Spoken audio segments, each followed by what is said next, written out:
It's okay. My face is red just because I'm a little warm. I promise I'm not sick. Apparently you guys liked the R writing video last week, so I thought we'd make another one.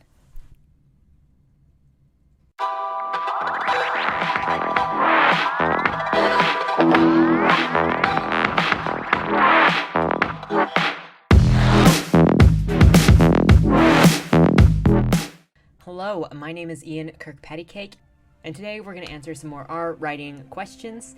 I didn't mention this last time, but if you have any answers to any of the questions above, feel free to drop them in the comments down below so we can have a discussion, because I also don't know everything, and I love to get more perspectives.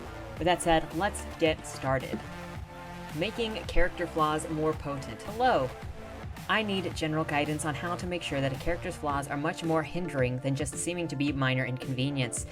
I want a more obvious growth for a famous gambler who retires young. Should I have the impulse and risky lifestyle come back to bite him? How should a flaw like that impact the story? The first thing to consider with how much a character flaw will impact the story is how has that character flaw affected the character throughout their life. So, like I mentioned in the last video, characters don't exist within a bubble. So wherever we're picking up on their story, things have happened well before that.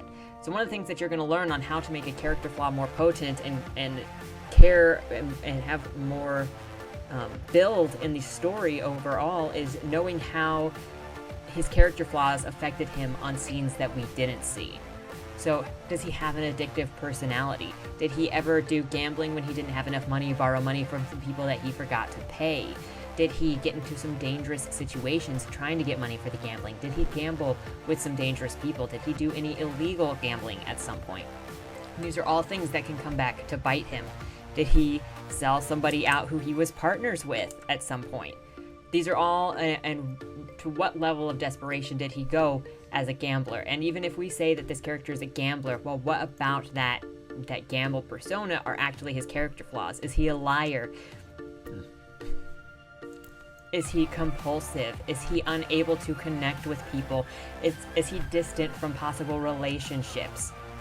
Those are all things that will affect his life and will affect the decisions he's made in the past. This character doesn't exist in a vacuum. All of the decisions should equal to something and should have come from something, and you're not going to know all of this information up front when you first start writing about a character, but you will learn about it as you write more about them, or if you're a much bigger planner, you're going to find out as you plan the story. Let's see what some other people have to say about this.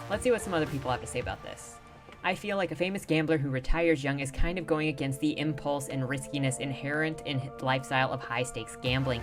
Maybe the arc could have something to do with his or her leaving but getting sucked back in by boredom or lack of excitement and intrigue, a world with without high-stake causes. That is a good way to go with it, because you can make your character retire and go, oh no, I've got enough money, and then it would show the character flaw of the impulsive compulsion behavior if he got pulled back in, or maybe he was trying to avoid, getting into those situations and he just couldn't resist. Pull! I like to think of flaws as a kind of illusion that people have about themselves or the world, and in order to complete their arc/change, they need to get rid of those illusions and see the world as it is. A reason for someone to become an addict to gambling, just for the sake of the example, could be that he or she feels stuck because of a shitty job, shitty education, and whatnot, and feels that the only way to reach more in life would be through the hand of luck. This person could have tried to strive for more, but recruiters always told him that his school grades and previous job experience is too little for a good job. You want to have a character with flawed outlook of themselves or of the world. I have a character who at first had very poor impulse control when it came to violence. A couple that with her royal upbringing and god complex, and things get pretty nasty. She's since learned not to bash people's skulls in just because they give her a weird look, don't believe in a magical underwater kingdom. But there are still rumors about her, and she still has no remorse for her past actions, even when they are quite literally war crimes. It's a kind of double-edged sword, though. On one hand, she can use those rumors for intimidation and extortion, but on the other, she is very interested in someone else liking her, so she can't go overboard without risking that person telling her to F off.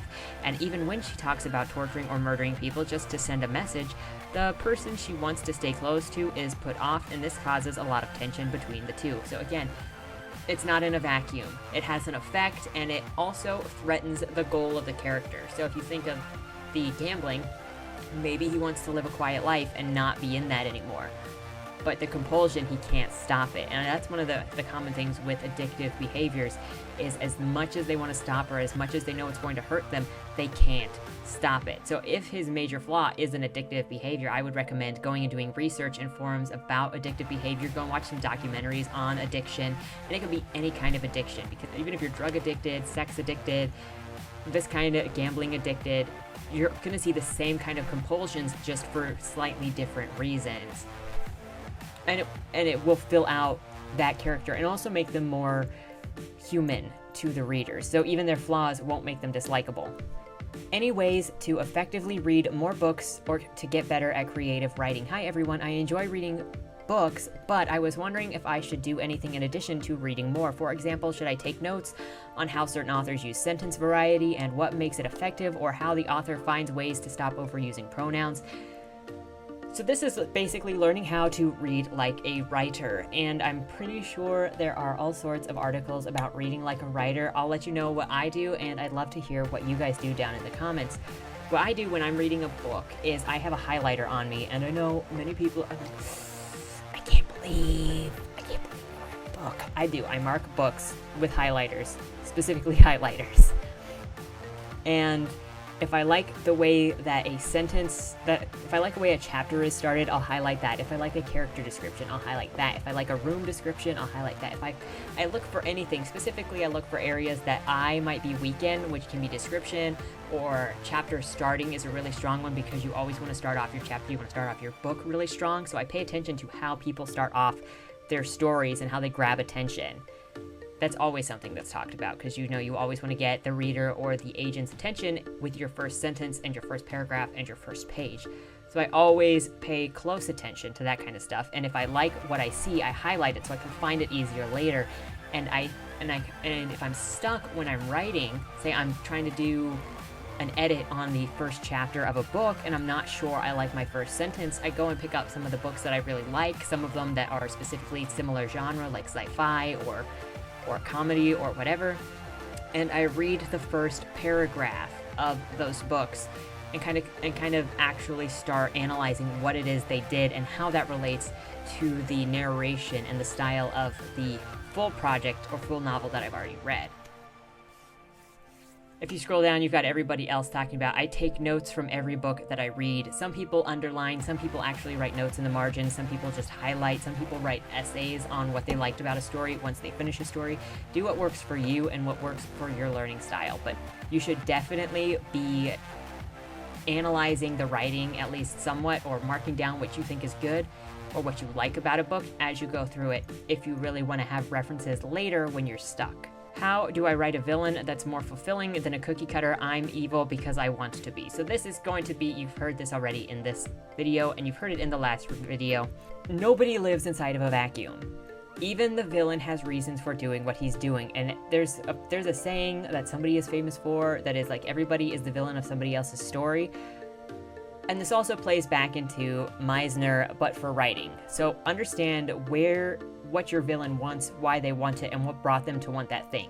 Basically, think of your villain as the protagonist and see how they would go from that perspective.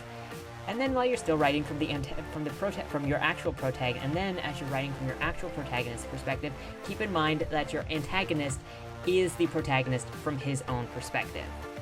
And that'll help make him more than some cookie cutter evil because he wants to be evil. Nobody is evil just because they want to be evil. Now, you might be able to look at certain people in the world and go, that guy looks like he's evil just because he wants to be evil and enjoys being evil, but in the end, it usually comes down to power or money or a lack of morals. They don't believe in an afterlife. The Marquis de Sade was a terrible person, but he did it, if you look at his stuff, because he didn't believe in higher morality. So he was like, well, why do I care about an afterlife? I'm going to have fun now at whoever's expense because I worry about pleasing me right now. And that's a good enough excuse. As long as you can see their moral, their philosophy, what drives them, you'll have a fuller evil character. That's also a good thing to look at when you're reading books. If there is a complicated or even super evil character in a book, start analyzing just start doing this in every book that you read, especially with the villains. If you have a difficulty with the villains, look at what their goals are and start analyzing what drives them and how they get what they want and what their fears are. And you'll start really getting the hang of this Meisner, but for writing, where the character doesn't live in a bubble. They have a goal in every scene. There's no scene that doesn't show them trying to strive for something that they want. And that builds a fuller character. And just because your villain is a fuller character, less cookie cutter, doesn't mean they're less scary. In fact, if you have read Carrie and Comfort by Dan Simmons, Melanie, you get into her head. She's the only character in that story that you get to read from first person, and she is despicable. But understanding her more is actually more horrific than if you never got inside of her head. And that's awesome, because you can see why she's doing what she does, but she also doesn't freaking care. She has such discard for what she's doing and the people around her that it is scary. And you can understand exactly how her mind works. So it's always good to see what other people are doing, especially in areas where you're weak.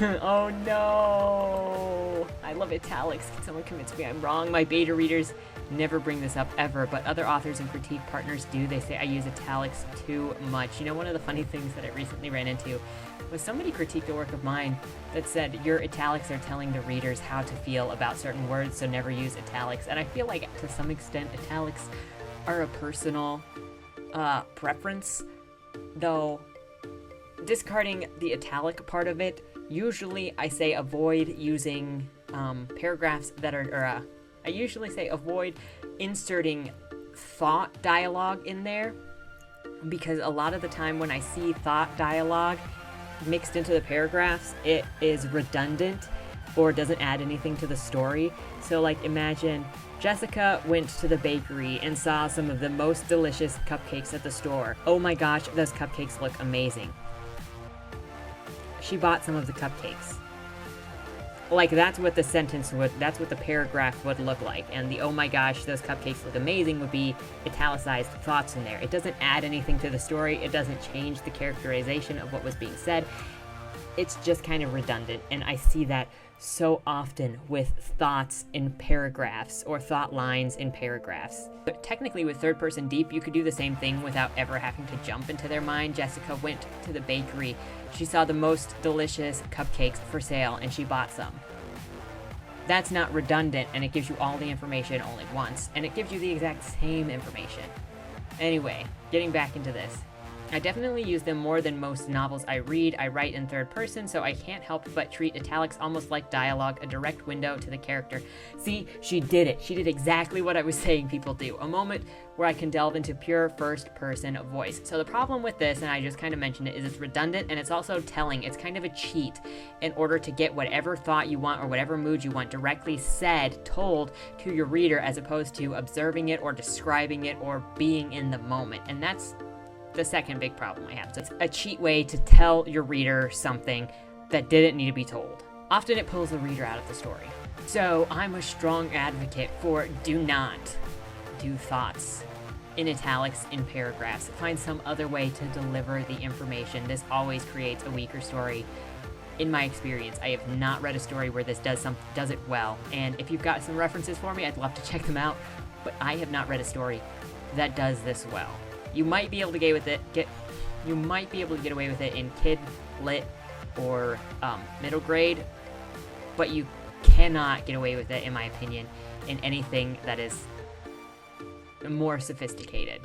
Can a YA/coming-of-age novel have a 20-year-old protagonist? Yes and no. Technically, a YA novel cannot have a 20-year-old protagonist, because what defines a YA novel, in most cases, is the character is a young adult, and that can be 14 through 18. Usually, the most popular ages that I've seen in YA are 16 to 18, because you want to relate to that age group, and usually high school age don't really want to read about adults. However, there is a new genre that is called new adults, and it is coming of age stories for those over the age of 18.